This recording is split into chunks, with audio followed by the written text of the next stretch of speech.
If you're cast into a universe that is fundamentally anti-Black, which sort of demonizes everything about you, you have a tendency to counter it by flipping things, which is obviously in some ways can be like very emancipatory, but also it has its limits because it's like being trapped in some sort of binary opposition. As Elijah Muhammad, I think, said a black man's heaven is a white man's hell, or he said a white man's heaven is a black man's hell. I'm not sure which one it is, but they're sort of the same thing. But there's a limit to it as a strategy.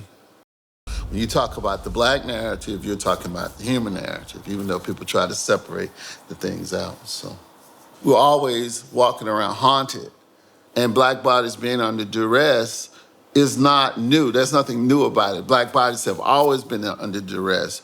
The real distinction, if anything, is the sort of lay camera people, because everybody has a camera in their phone now, and everybody has their phone.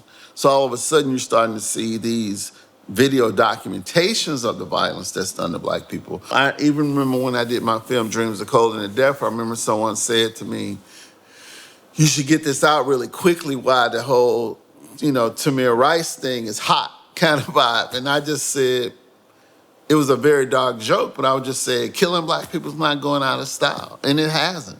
You know what I mean? It wasn't a moment. It wasn't an epidemic.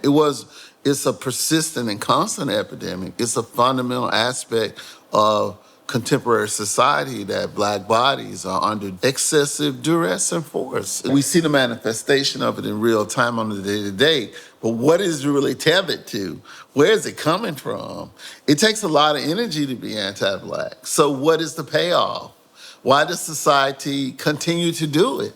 I do think for me, fundamentally at core, there are opportunities to contemplate something of what it means to be Black, which again, as I say, there are opportunities to contemplate something of what it means to be human.